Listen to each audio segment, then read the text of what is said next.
Open Pundit and boy, have we got some stuff to talk about.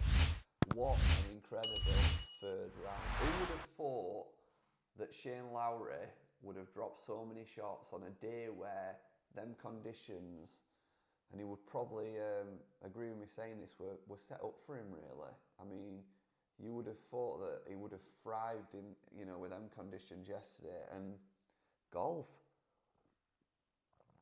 what a final round we're in for now. I mean, you just can't call who's going to win. I mean, we've not had that for years.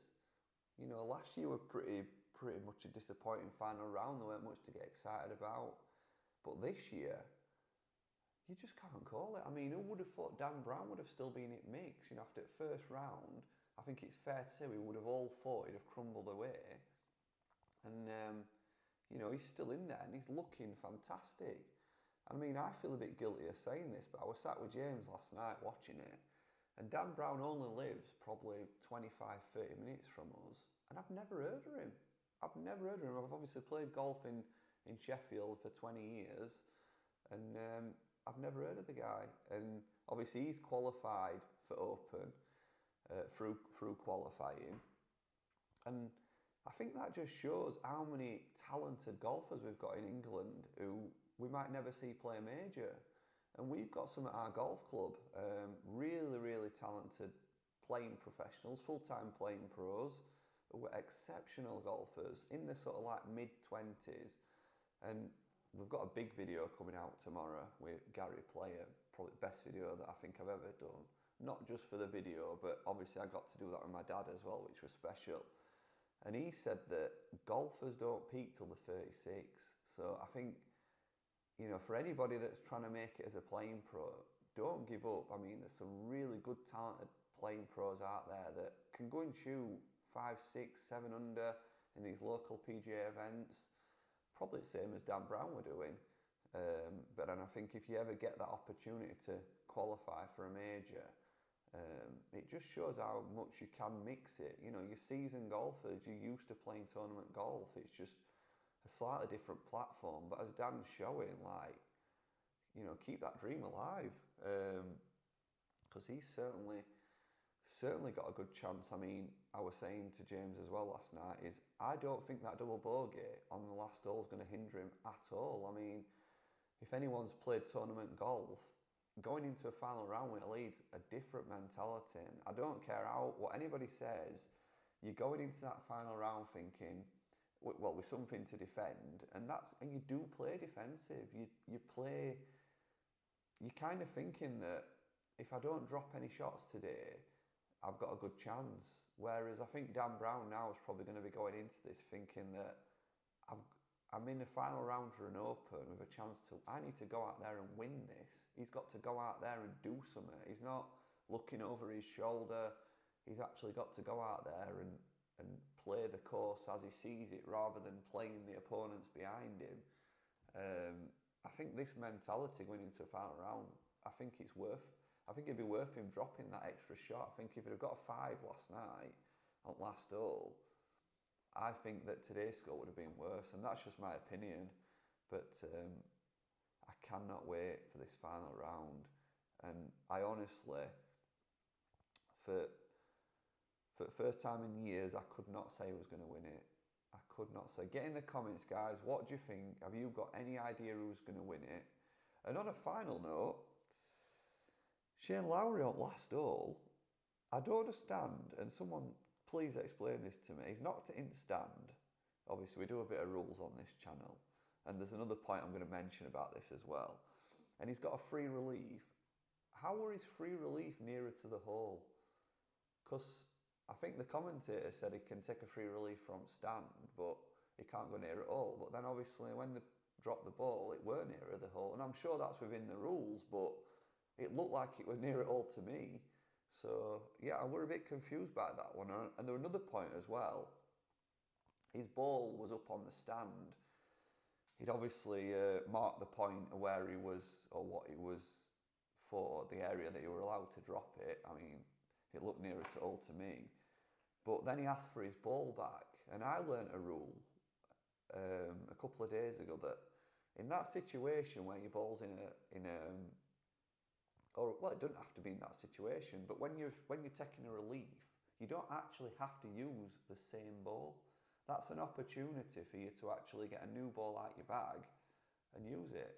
So, you know, that could be the fact that you've got your ball's damaged. You can find it, but whether it's damaged or not, you could, you know, get another ball out your bag if you know, if it's in the middle of a bush and you can't retrieve it, you know, that. But he could have just used another ball. He didn't have to use that ball on the stand. Anyway, I've gone way over on that point. But it surprised me because I was thinking like you had to use the same ball. So I put a question on Instagram. I said, who's going to win the Open? And has anybody got any talking points from yesterday's third round? I had a couple of comments. One from James Robinson. What are you doing filming a video on Sunday morning?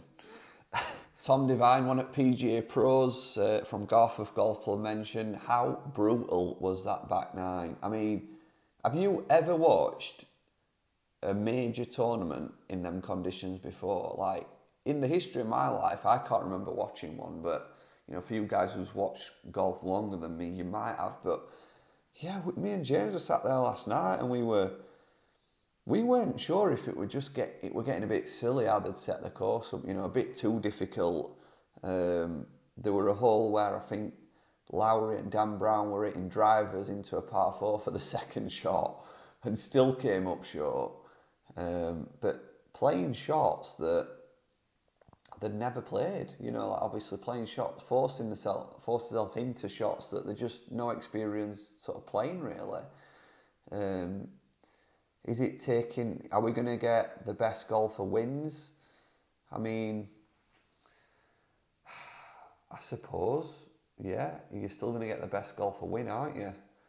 Or you could argue, I mean, we're always going to have this argument with Open that, you know, it is luck of the draw with tee times. Them guys playing in afternoons certainly had the tough part of the day, but then the first 2 days, you could argue they had the earlier times, so although Dan Brown had a later time, I don't know. I'm going off the question here, but that back nine were brutal. You're right, Tom. But it has set us up for an absolute incredible final day.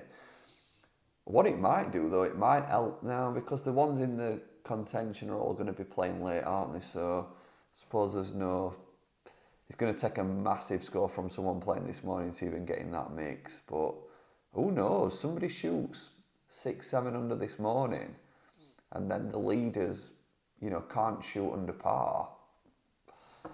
Something crazy could happen. But that back nine, Tom, you're right, absolutely brutal. Let's see if we've got any more questions. Justin Rose, not wearing a weather glove. I pointed that out on Instagram last night. Yeah, good point. I was surprised at that. He'd not got a rain glove in his bag. I mean, if you've watched this channel, you'll know how much I've banged on about, you know, being prepared for rain, because it's cost me on occasions where I've not had a rain glove in my bag, and you know, I don't know if it's ever happened to you, if you've ever experienced, but it started raining, you've only got like a weather, you know, a normal all-weather glove or a leather glove, and you just cannot grip the club. It's twisting in your hands. I mean, I've had it where I've took a downswing and the club's actually slipped out my hands, and that's not even an exaggeration. And now we're almost screaming at TV on that last hole. He's teed up on last hole, and I'm like, get a rain glove on, get a rain glove in your bag for tomorrow. I've even sent him a message on Instagram, put a rain glove in your bag for tomorrow. Dan Brown were wearing one, who we were playing with. I mean, it were quite heavily focused on them too. So I didn't notice. I think I did see a couple of others players wearing them as well, but there were only Justin Rose who I noticed didn't have one on. He had a leather glove, and him and Caddy had giant grips, the giant shafts, and I'm thinking, your glove. And he hit that final drive on last hole, and he sort of like went right, and I don't know if the club slipped in his hand, but yeah, good point. If somebody spotted the Tetley's tee on Instagram where I put the question, and it's a sore subject. I'd actually forgotten it were there. Yeah, from a guy that lives in Yorkshire, that's pretty disgusting. Obviously, we supply the best tea in the world, Yorkshire tea. And I must put my hands up and say, I've actually had one. I'm a bit disgusted myself, but yeah, I've had one, and I'll probably end up giving it away, I think. I don't know if anybody, I'll tell you what, we'll do a giveaway. If anybody wants a box of 240 Tetley's tea bags, get in the comments, guys, and I'll post it out to you, because quite frankly, I'm fed up of seeing it, and I can't wait to see back at it. I think I'm going to go get a shower, make some breakfast, and then get set down to watch this final day open. Who am I putting my money on? I'm going to be brave and say this. I'm going to back Dan Brown. I think he's done well to keep himself in contention for 3 rounds, where we've already had that doubt after the first round that he won't be able to do it. And I think after what happened yesterday, he'll be very hungry for today. And yeah, he's clearly a good, he's a talented golfer. He's proven he can play in wind. I mean, Billy Horschel had a fantastic round yesterday, but it was a fantastic 1 round he's had in this tournament. Maybe I'm just sort of backing the local guy and going with my heart, I don't know. Maybe my brain's saying Billy Horschel's going to win. But yeah, I'm going to go with Dan Brown. Get in the comments, guys. Who are you going for? And hopefully we'll see you tomorrow at 2 p.m. Bye.